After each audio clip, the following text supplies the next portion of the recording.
Welcome to today's deep dive into the source material.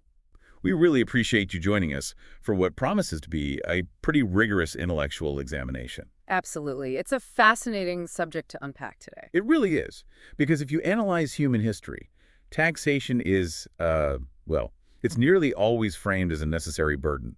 It functions as the friction in our daily lives, a complex, often opaque web of extraction that citizens just sort of tolerate, and politicians perennially promise to fix or optimize. Right, the classic campaign promise. Exactly. But today, we are going to ask you to set that conventional paradigm entirely aside. We're examining the comprehensive source material derived from the 17th University Workshop led by Professor Wojciechek. And this material is dense, but incredibly rewarding if you follow the logic. It is.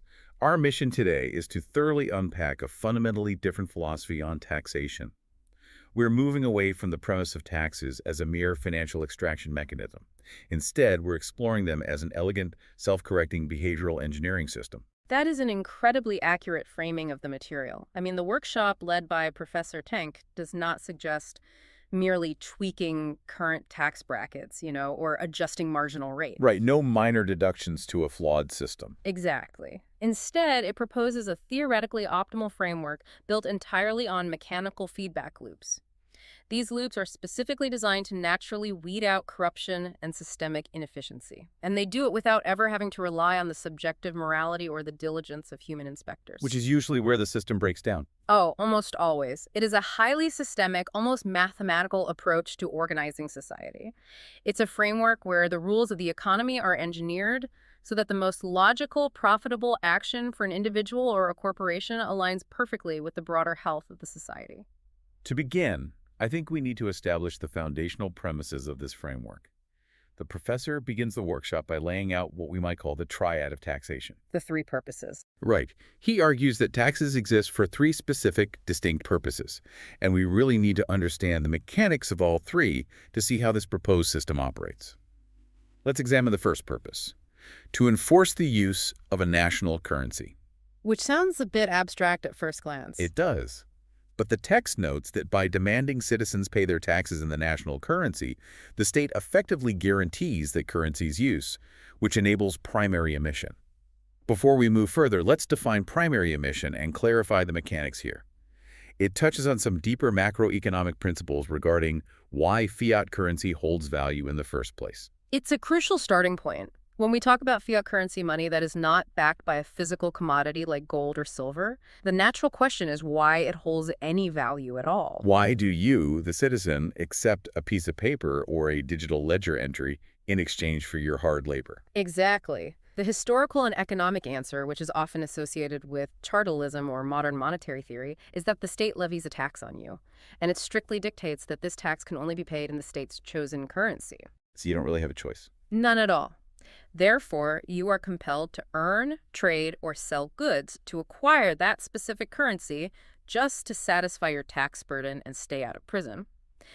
This inescapable demand for the currency gives the state the power of primary emission, meaning the state can issue and spend this money into existence, knowing there is a guaranteed, mechanically enforced demand for it across the entire population. So the first purpose is fundamentally about creating the economic ecosystem itself. The playing field, so to speak. Right. The second purpose is the one that will be most familiar to you, the listener: filling the state budget. This involves the standard mechanisms we interact with regularly, like the value-added tax or VAT and various income taxes. The revenue gatherers. Yes, these are the tools used to gather the funds required for collective infrastructure, national defense, state administration, and public welfare programs. But it is the third purpose that forms the core focus of our deep dive today, and is perhaps the most nuanced.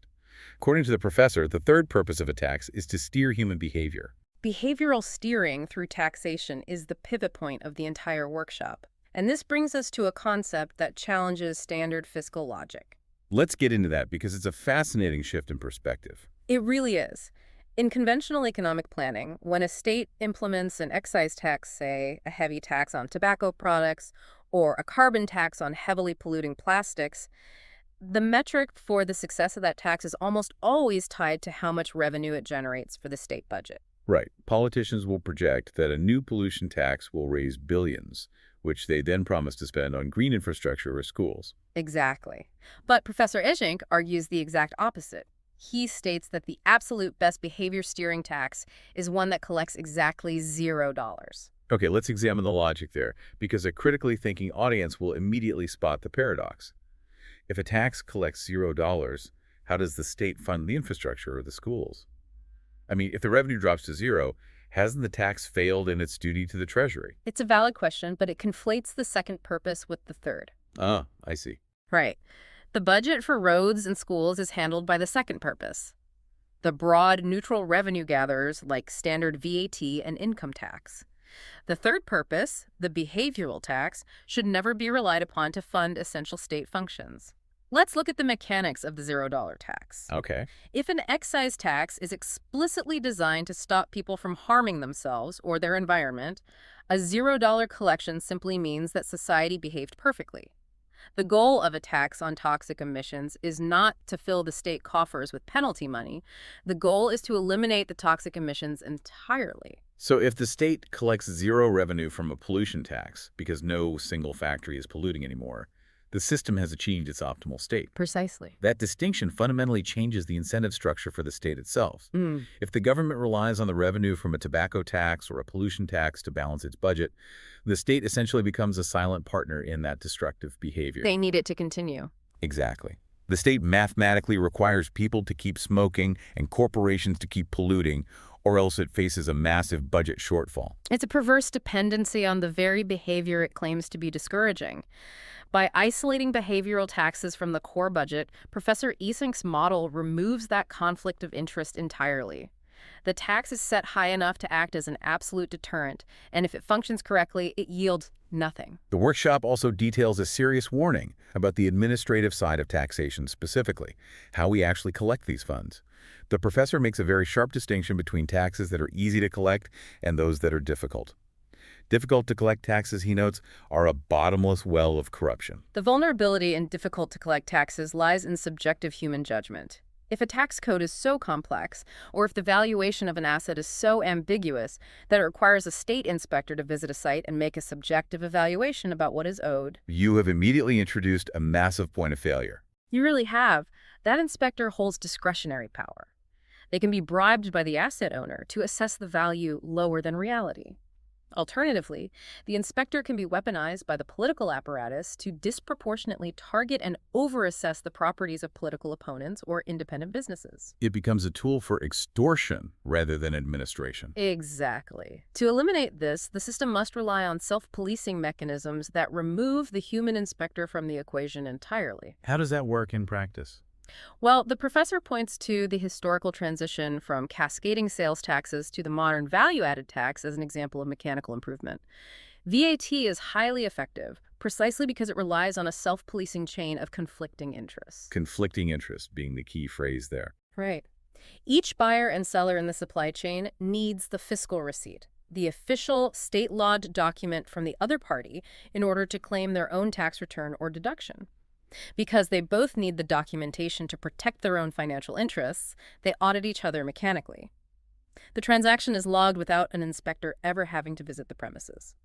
That concept of self-policing mechanics over subjective human judgment brings us to a major segment of the workshop, the structural problem with traditional government subsidies. The text specifically focuses on agriculture here. The professor argues that traditional state subsidies are not just inefficient, but fundamentally mathematically flawed and inherently corrupt. They are structurally vulnerable to corruption because they, much like the subjective tax inspector we just discussed, require a centralized authority to make discretionary decisions. They require a politician, a minister, or a bureaucratic committee to decide who receives the state funds and who does not. Which is a recipe for disaster. It is. The moment a government official has the discretionary power to grant or withhold a subsidy, you inevitably invite lobbying, favoritism, and bribery. As the professor bluntly outlines in the material, the operating logic of a subsidy board often degenerates into who I like, I reward, and who I don't, I ruin. We certainly see the manifestations of this when massive corporate farms with lobbying power receive the lion's share of agricultural grants, while independent farmers are denied over bureaucratic technicalities. We also see it when states arbitrarily decide to subsidize specific crops, like corn for ethanol, over others. which artificially distorts the market and leads to massive ecological and economic imbalances. Absolutely. But to understand why we are trapped in this cycle of agricultural subsidies in the first place, the workshop provides a highly detailed historical context. It traces the origin of massive systemic state food subsidies back to the trauma of World War I. Yes, the historical analysis here is critical for understanding the psychology of modern state planning. Prior to the First World War, European agriculture operated on a much more localized, market-driven basis. However, during the conflict, the vulnerability of national food supplies became devastatingly apparent. Let's examine the case of Germany, which the text highlights. Going into the war, Germany was arguably Europe's strongest industrial power. They were, but they faced two catastrophic logistical failures regarding food. First, the British naval blockades severely restricted their ability to import food and fertilizer. Second, a massive portion of the male agricultural workforce was conscripted and sent to the front lines, leading to a total collapse in domestic agricultural yields. The outcome was what became known as the turnip winter. Germany faced widespread famine. Exactly. Germany did not lose the war purely through military defeat on the battlefield. Their domestic front collapsed. They faced severe starvation, which led directly to strikes, mutinies, and eventual revolts in their cities. A stark contrast to the Allied powers. Right. Conversely, nations like Britain and France managed to survive the conflict largely because they maintained the naval capacity to import food from their colonies and from the Americas. The profound generational lesson that every state learned from this trauma was that a nation simply must guarantee a surplus of food. Food security became synonymous with national security. It did. The prevailing logic became that a state must prevent food shortages at all costs to prevent social unrest and the potential collapse of the government during a crisis. And that deeply ingrained fear of starvation birthed the modern European agricultural subsidy framework, like the Common Agricultural Policy, where states began wildly over-subsidizing agriculture to mathematically guarantee a surplus. But during the lecture, an audience member pointed out how this fear-based policy has mutated into some remarkable absurdities today. Yes, a very astute observation from the audience. They noted that in heavily subsidized regions, such as parts of France, the state sometimes pays farmers to leave their fields fallow.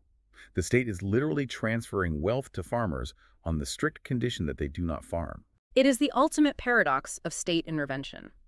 The state taxes its citizens, runs that money through a highly complex, leaky, and expensive bureaucracy, and then hands it back to a select group of producers.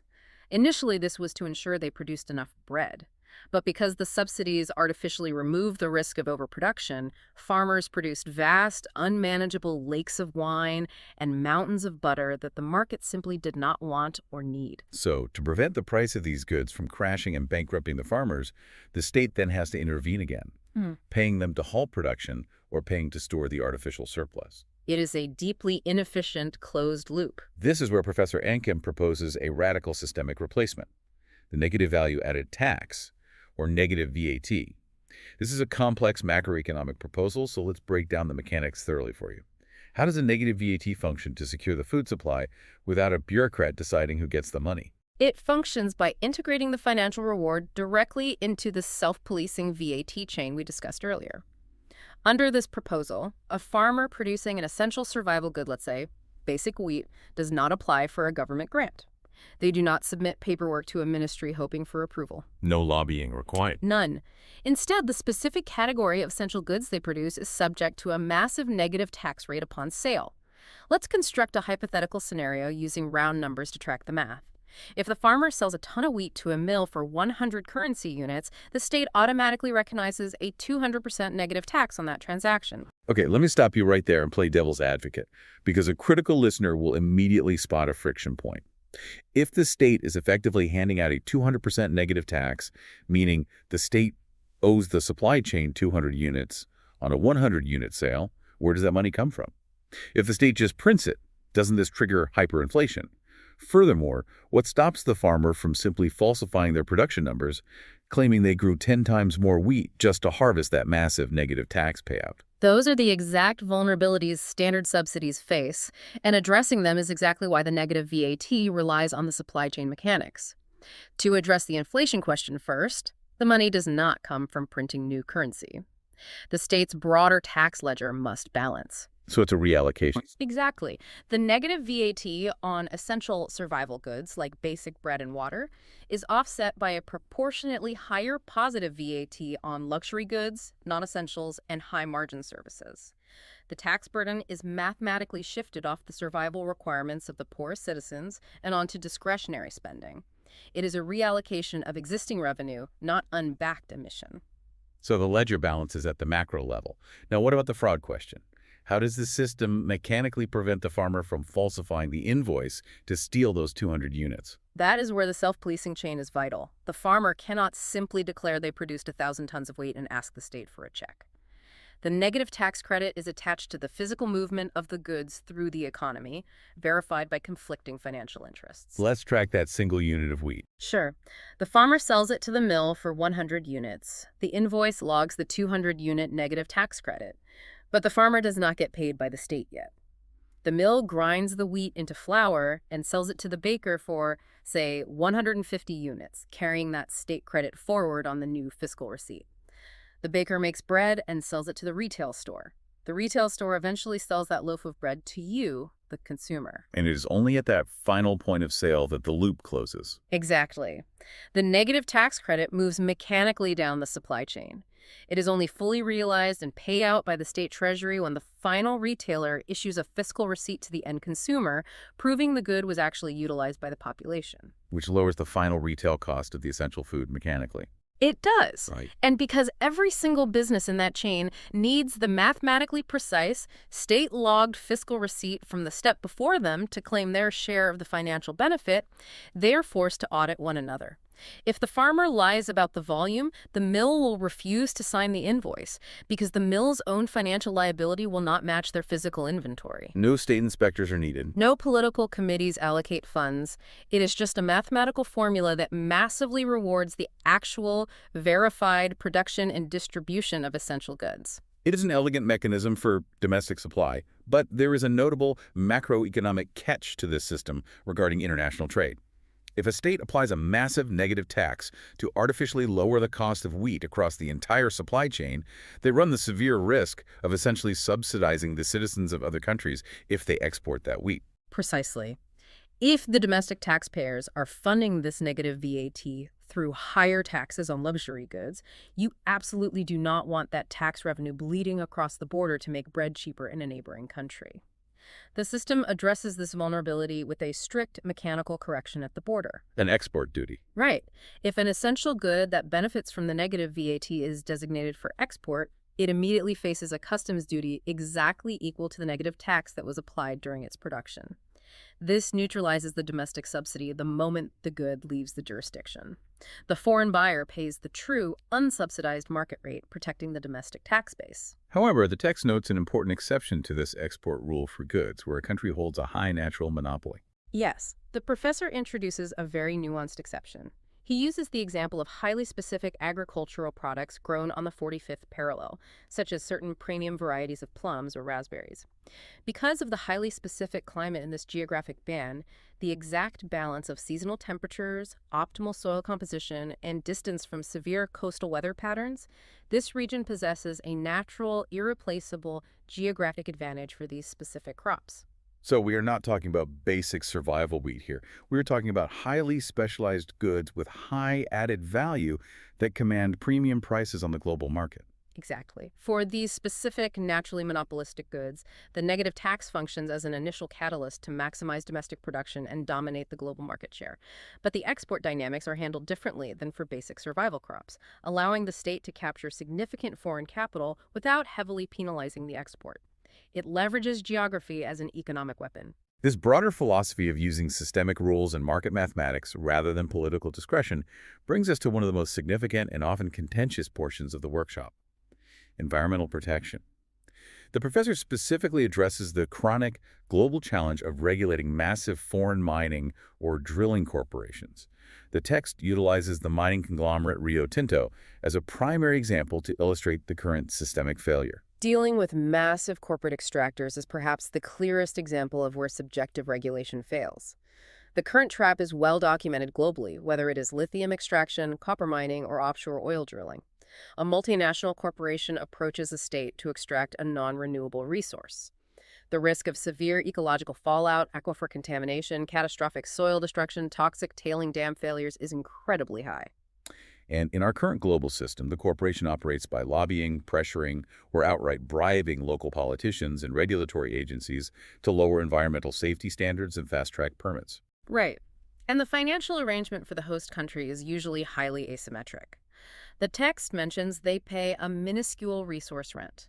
We should probably clarify what that means in this context. A resource rent is essentially the royalty or the fee the private corporation pays to the sovereign state for the right to permanently extract and sell a natural asset that theoretically belongs to the citizens.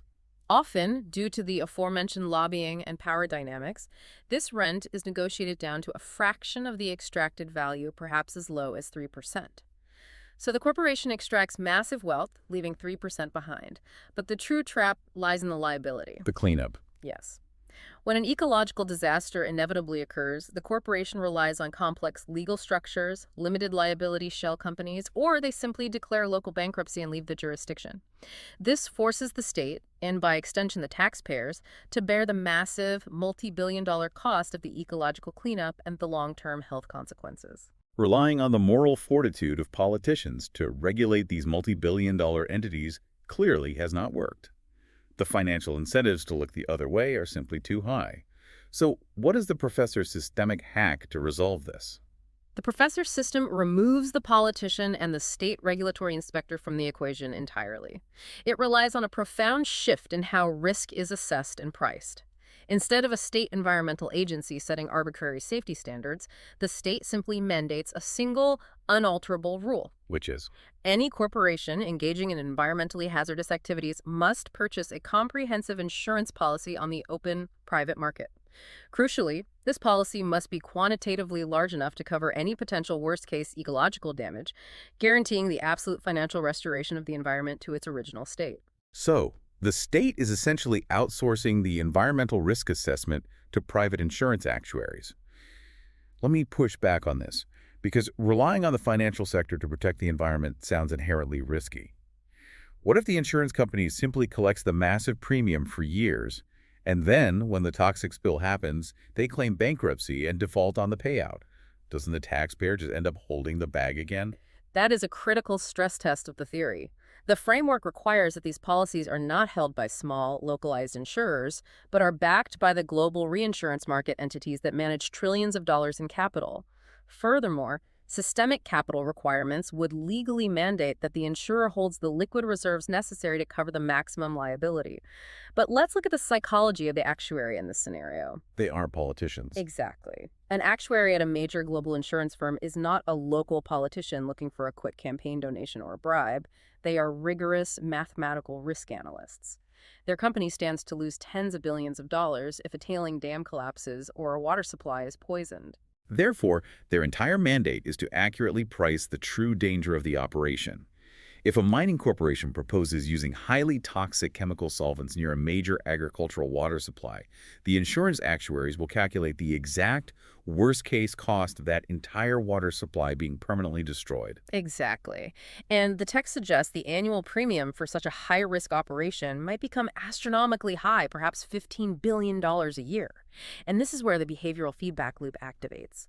When the free market actuaries price the true risk of the operation without political interference, the mining corporation is faced with a stark mathematical choice. They either have to invest heavily in engineering a flawlessly safe, technologically advanced, closed-loop extraction process to convince the insurance actuaries to lower their premium to a manageable level. Or, if the operation is fundamentally inherently unsafe and cannot be engineered to mitigate the risk, the premium remains unpayable. In that case, the corporation has to abandon the project entirely because the math simply does not work. The free market prices the risk, preventing the corporation from socializing their potential losses onto the public. The corruptible regulatory official is entirely bypassed. It is pure financial pressure enforcing ecological safety. It fundamentally changes the calculus of extraction. It forces the corporation to internalize the true cost of their risk.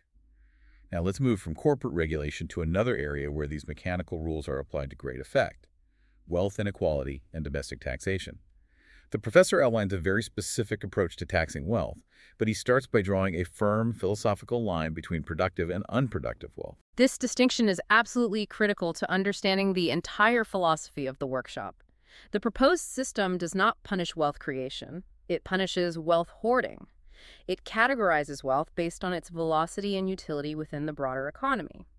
Productive wealth is capital that is actively invested in operational businesses, research and development, logistics networks, and job creation. The text uses figures like Warren Buffett or Elon Musk as conceptual examples here. Right. If a billionaire has the vast majority of their net worth tied up in manufacturing plants, server farms, or developing new aerospace technologies, that capital is moving. It is productive. It is generating employment and innovation. Under Professor Ink's proposed system, that actively deployed wealth is not heavily taxed. The target of the taxation is unproductive wealth, capital that has been removed from the economic engine and parked in dormant assets. And to ensure this policy does not inadvertently punish the working or middle class, the professor establishes a clear mathematical baseline threshold. The threshold is designed to protect standard living assets. It is set at 300 average monthly salaries, which roughly translates to 25 years of average median income. So let's apply this to a normal citizen. If you own a standard primary residence, perhaps 2 family vehicles, and a modest countryside cottage, the combined assessed value of your property stays well below this 300 salary threshold. For you, and for the vast majority of the listening audience, your wealth tax on these specific assets is exactly 0%. You are completely unaffected by this mechanism. But the mechanics change drastically when an individual exceeds that threshold with unproductive assets. Consider an oligarch or a highly wealthy individual hoarding 5 empty luxury apartments in an area like the Belgrade waterfront, maintaining a fleet of private yachts, or sitting on a sprawling 50-room mansion that they visit perhaps 1 week out of the year. That is precisely where the system applies a heavy, persistent mechanical pressure. For any unproductive assets held beyond that 300 salary threshold, the owner is subjected to a brutal 5% annual tax on the assessed value. Let's examine the math on that 5% rate because it is extremely aggressive compared to standard global property taxes, which usually hover around 1% or less. At a 5% annual rate, the owner is effectively repurchasing the entire capital value of that luxury property from the state every 20 years. That is a staggering thought. It is the intended behavioral steering. It makes the passive long-term hoarding of luxury real estate or dormant assets economically unviable. The mechanic is explicitly designed to be punitive. It forces that capital out of the dormant mansion. The owner is heavily incentivized to either sell the asset, thereby increasing housing supply and lowering market prices, or to liquidate it and invest that capital into a productive business where it will not face the 5% penalty. Now, this is where we must introduce some heavy skepticism. And during the lecture, a participant raised a very practical, real-world objection to this entire premise. They accurately pointed out that current state property valuations are often wildly subjective and deeply unfair. We see this globally. Modest homes in certain working-class neighborhoods often see their tax assessments artificially inflated to maximize municipal revenue, while massive luxury properties owned by the politically well-connected are systematically undervalued by corrupt assessors to dodge taxes. It's a known flaw in the current system. Right. So if a billionaire simply lies about the value of their 50-room mansion or hides its ownership entirely behind a labyrinth of offshore shell companies, how does a 5% tax actually enforce itself? If the state doesn't know the asset exists or agrees it is only worth a fraction of its true value, the system falls apart. This leads us to perhaps the most elegant and ruthless enforcement hack detailed in the entire workshop. The question is, how do you force a powerful, wealthy individual to be completely honest about their assets without relying on corruptible tax inspectors or forensic accountants? Professor Yank's solution is the complete legal withdrawal of state protection for any unregistered or undervalued property. Let's rigorously walk through what that actually means on the ground, because the implications are severe. If a wealthy individual actively hides their 50-room mansion from the state registry to avoid paying the 5% annual tax, the state simply complies with that fiction. The state considers that property entirely non-existent in the eyes of the law. Meaning, if that hidden mansion is burglarized and stripped of its valuables, the state police will not respond to the call, they will not investigate the crime, and they will not prosecute the thieves because legally no recognized property was stolen. Let me present a severe counter scenario here, because property does not exist in a vacuum. What if that hidden, unregistered mansion catches fire? Fire does not respect property lines. If the state fire department refuses to dispatch trucks to put it out because it is an unregistered asset, that fire is going to spread to the registered, tax-paying homes and the surrounding neighborhood. From a public safety standpoint, ignoring a burning building seems like a catastrophic failure of the state's primary duty. How does the system resolve the collateral damage? It is a critical edge case, and the systemic logic holds firm. In the event of a fire at an unregistered property that threatens the community, the state fire department does indeed respond, but their mandate is strictly to protect the registered neighboring properties. They will actively contain the perimeter to ensure the fire does not spread to the homes of citizens who pay their taxes.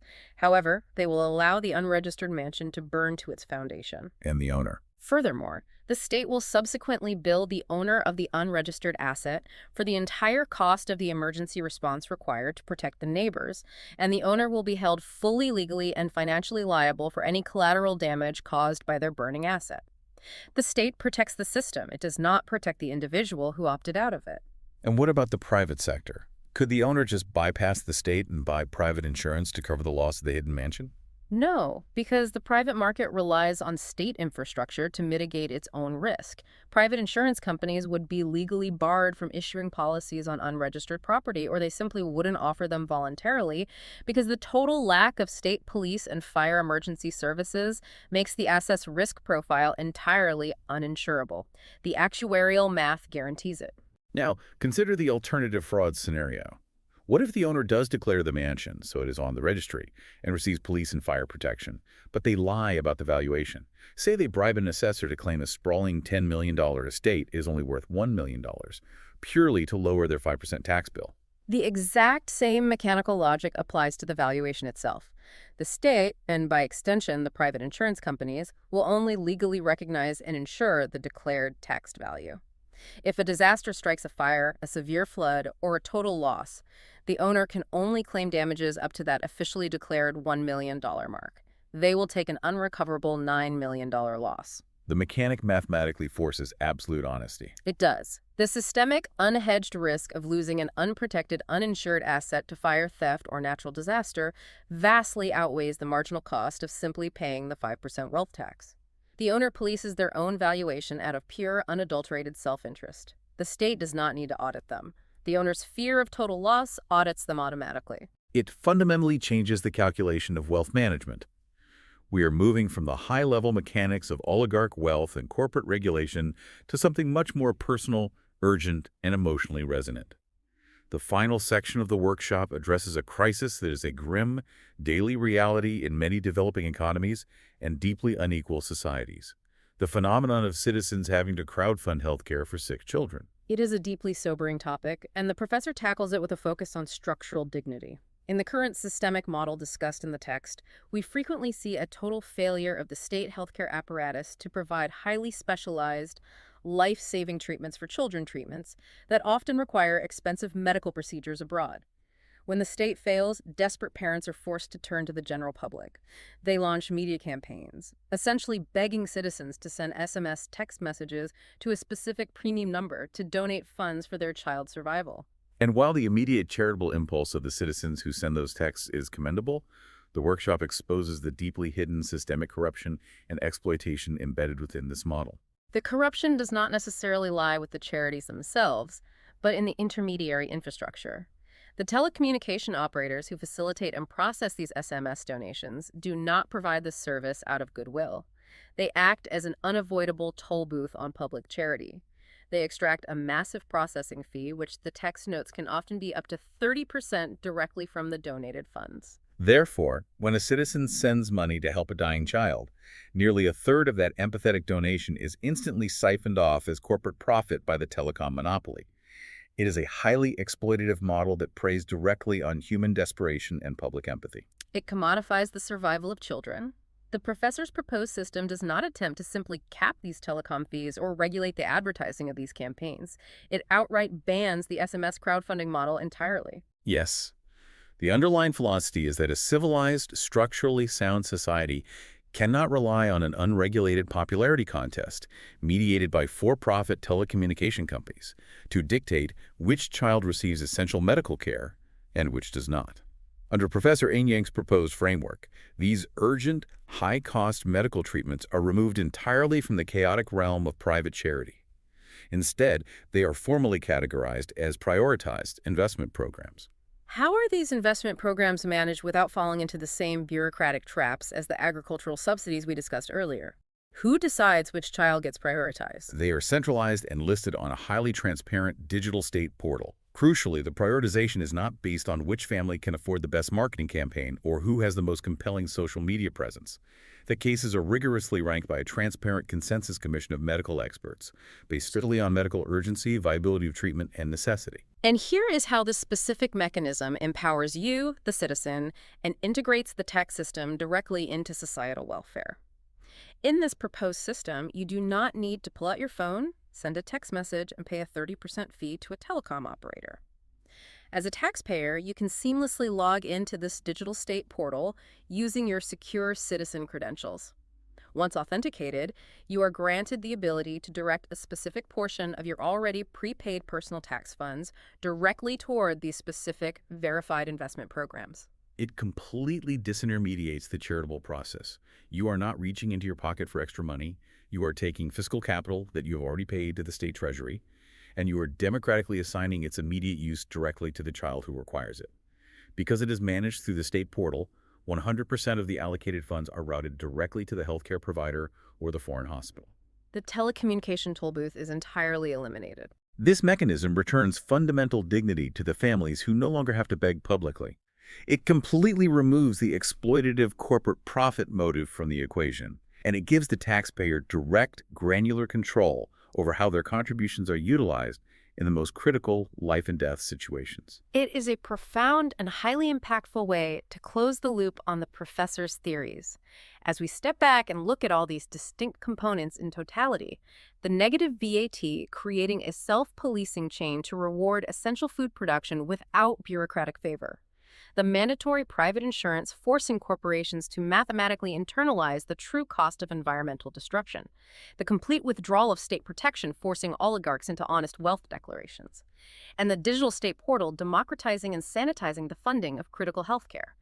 A very clear, overarching systemic theme emerges from the material. The central theme is that taxation does not have to be a blind, archaic, and inherently combative extraction of wealth from the populace. It possesses the potential to be the ultimate societal feedback loop. It is a set of carefully calibrated mechanical rules where doing the exact right thing for the broader society, producing necessary survival goods, protecting the local ecology, investing capital productively rather than hoarding it, is mathematically engineered to be simply the most logical, profitable, and secure choice an individual or a multinational corporation can make. The genius of the framework is that it aligns private financial incentives with public good through cold, hard mathematics, rather than relying on the fragile hope of human morality or the integrity of regulatory oversight. Consider for a moment how your own daily behavior and the behavior of the institutions around you might fundamentally shift in a system structured like this. Think about the calculus of what you buy, how you choose to invest your savings, or what baseline behaviors you would demand from the corporations operating within your community. If the tax system aligned perfectly and mechanically with the long-term health of your environment and the stability of your society, the constant grinding friction between private self-interest and public well-being begins to dissolve. That is the ultimate theoretical goal of behavioral engineering within macroeconomic policy. When the rules of the game are structured with precise mechanical incentives, optimal societal behavior ceases to be an act of altruism. It simply becomes the path of least financial resistance. We want to leave you with a final thought to mull over, something that extrapolates and builds upon Professor Ng's foundational framework. If we can theoretically utilize mathematics, market forces, and mechanical feedback loops to engineer a tax system that automatically starves corruption and enforces brutal honesty, all without ever having to rely on the subjective, corruptible morality of human inspectors, what other broken social contracts could be fully automated? Consider how we cast and tally our votes, how we zone our urban neighborhoods for development, or even how our complex legal statutes are drafted and enforced. If the deeply entrenched friction of taxation can be hacked to be entirely self-policing, the possibilities for redesigning the rest of our civic infrastructure are vast and largely untapped. Thank you for taking this deep dive into the source material with us today.